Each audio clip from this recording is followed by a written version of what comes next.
let's watch the practical together to understand. To determine the focal length of a convex lens by focusing a distant object. Apparatus required. Double convex lens. Convex lens stand.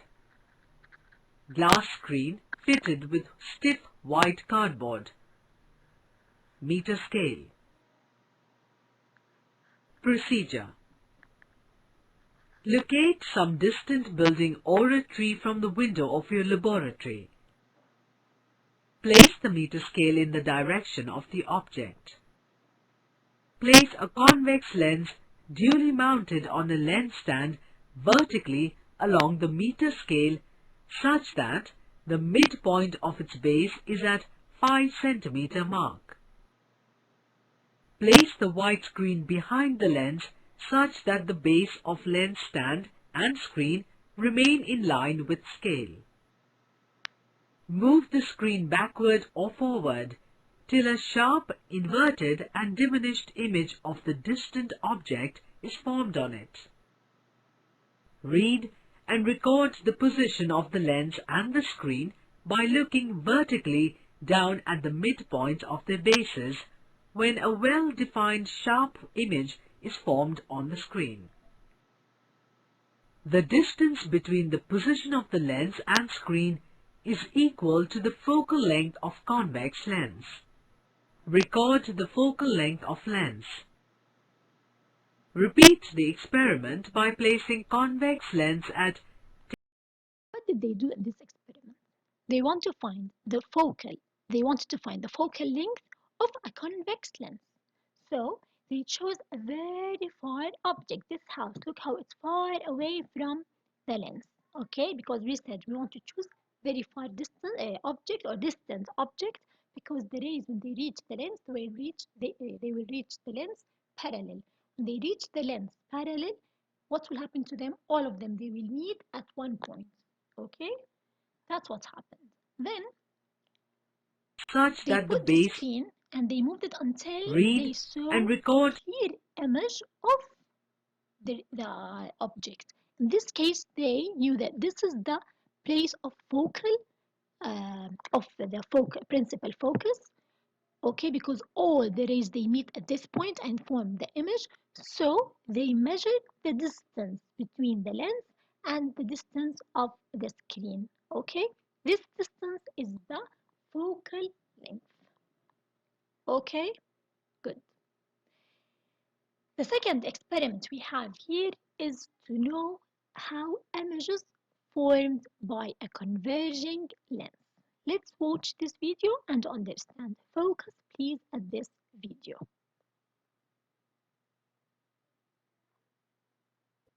Let's find out the image formation by a convex lens for different positions of the object from it. A convex lens on a stand, a candle with flame and a paper screen to capture the image are taken on a horizontal surface as shown. Positions of the center of curvature 2F1, 2F2, focal points F1, F2 and pole O are marked from the convex lens. Okay, let me explain to you here something. F1, here is the lens, convex or lens. F1 and F2, they are what? Principal focus, principal focus. We said from both sides we have a principal focus, okay? 2F1, what does it mean? It is twice the distance for the focal length. Yani if here, if from the mirror, if from the lens to F1 is 5 centimeter, for example, to F1 is what? 10 centimeter. So from here to here is 10 centimeter. This is the meaning of 2F1 and 2F2. Okay? When the object, that is the candle, is placed at infinity, how is the image formed? Adjust the position of the screen until you get a sharp image. We can see that a bright point-sized image is formed on the screen when the screen is in the position F2. Did you see? When the object is at infinity or far away from the lens. Okay, So where does the image form on the screen? When we put the screen on the principal focus. Why? Because all the rays, they will meet at this point. All the rays, they will meet at this point. With the candle placed beyond the position 2F1, adjust the screen until you get a sharp, bright image of the candle flame on it. We can see that a clear, magnified, inverted image of flame is formed when the screen is placed beyond 2F2.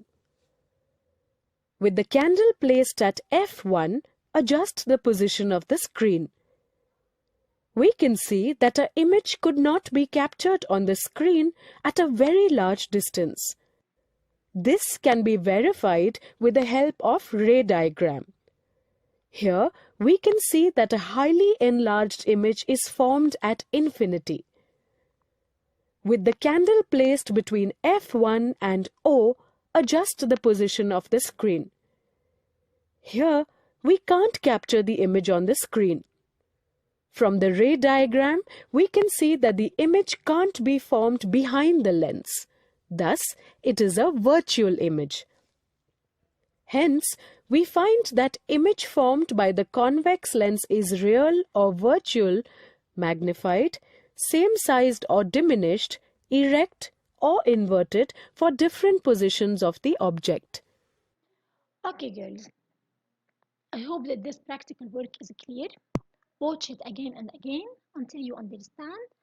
Tomorrow, I will continue explaining this practical work by myself. But you have to watch the video again, then I will take each case alone and I will explain it to you.